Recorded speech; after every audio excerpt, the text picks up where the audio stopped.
안녕하세요. 상상개운명리입니다. 오늘은 현침살 이야기를 해보겠습니다.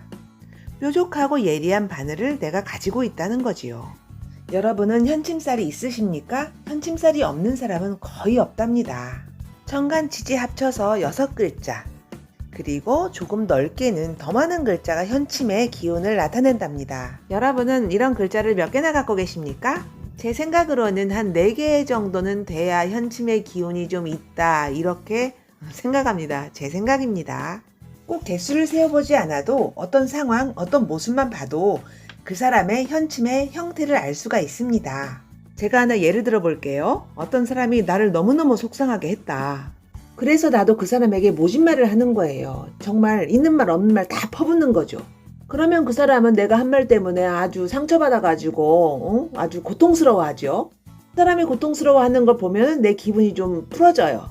여러분도 그런 경험이 있으시지요? 현침이 있으신 겁니다. 공격적인 현침에 내 에너지를 마구마구 상대방에게 쓴 거죠. 그렇게 에너지를 해소하고 나면 내 마음은 편해진다. 카타르시스.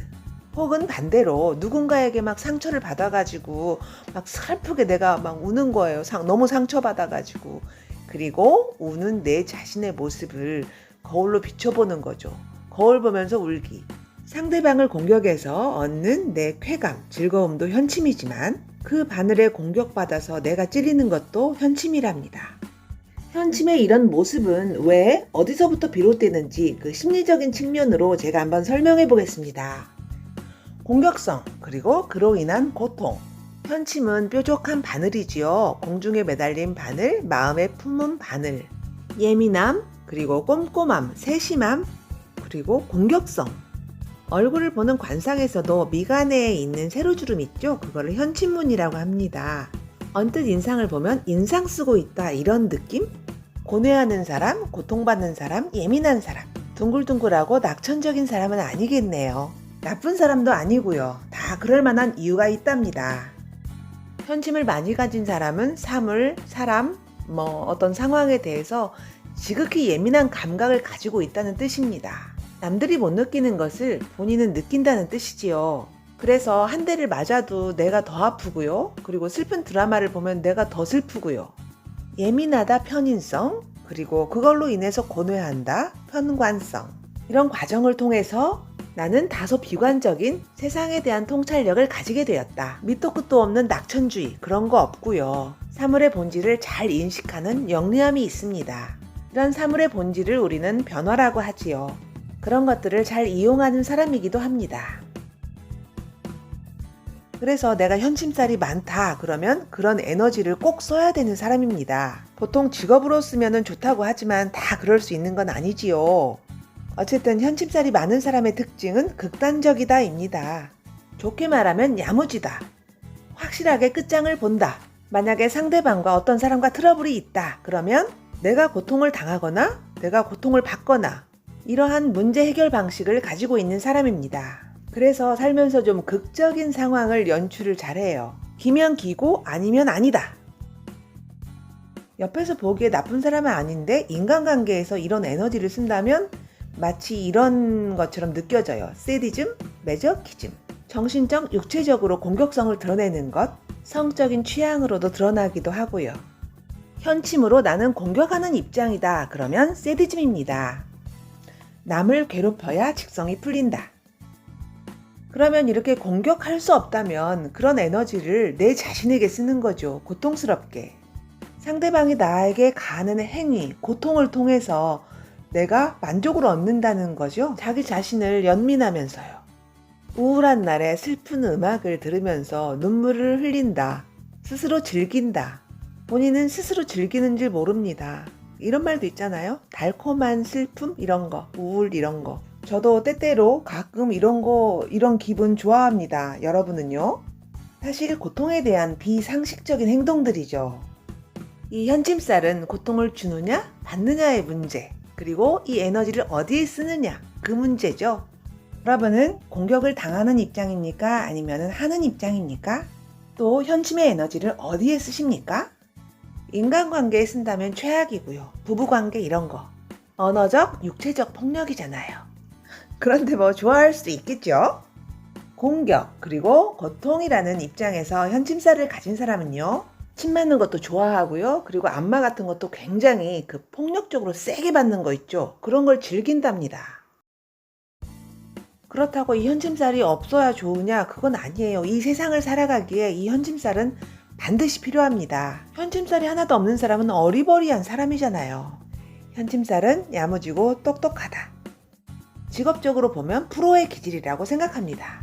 판사가 죄의 유무를 가를 때, 소설가가 비련의 여주인공을 디테일하게 설명할 때, 묘사할 때, 회계사가 정밀하게 돈의 어떤 금액을 맞출 때, 혹은 주식 투자가가 구도자가 방실방실 웃으면서 이마에 인중에 주름 하나 없이 그렇게 자기 직업에 임하겠습니까?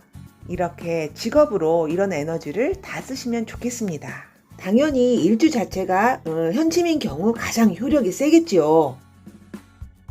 신미일주, 자체 현침일주이고요. 그리고 편인입니다. 내성적이고 소심한 사람이 그 현침의 기운을 쓴다면 어떻게 쓰겠습니까? 까칠하게 쓰는 거죠. 자기 신세를 볶는다.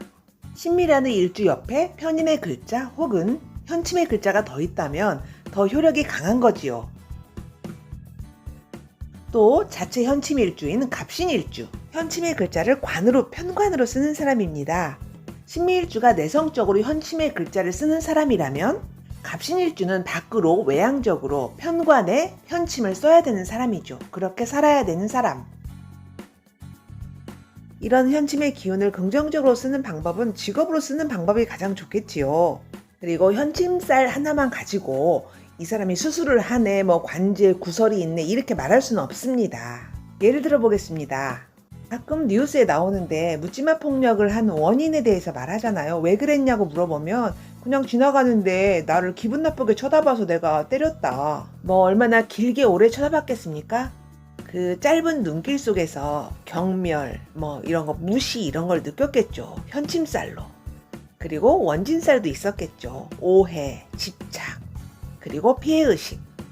제가 그냥 단편적으로 얘기하면 현침과 상관이 있으면 아주 모진 말을 하는 사람이고요. 그리고 현침과 양인이 있다면 그 성형수술을 하는 게 개운법이 된답니다. 그리고 현침과 축술매가 있다면 아주 열심히 사는 게 개운법입니다. 죽을 둥 살 둥. 현침은 거드는 성분일 뿐입니다. 플러스 알파. 그러면 만약에 현침과 도화가 같이 있다면 19금으로 설명할 수도 있습니다. 자, 그럼 마무리하겠습니다. 여러분은 에너지 불변 법칙을 아시지요? 내가 가진 에너지를 어떻게든 써야 합니다. 나는 현침의 에너지가 빵빵한데 직업적으로 그리고 성적으로 그걸 쓸 수가 없다. 그러면 인간관계에서 남을 막 해코지하는 말을 막 품어대면 되죠. 좀 인간관계에 애로가 좀 생기겠죠? 어쨌든요. 그런데 나는 성격적으로 그것도 잘 못하겠다. 그렇다면 불행하게도 그런 현침의 에너지를 나 자신에게, 스스로에게 쓰는 겁니다. 제가 생각하기에 가장 안 좋은 방법으로 그 에너지를 푸는 것 같아요. 그래서 제가 여기서 말하고자 하는 것은 에너지는 불변의 법칙이다. 내가 가진 총량을 나는 다 써야 되는데 그거를 긍정적으로 쓰시라고 말씀드리고 싶습니다.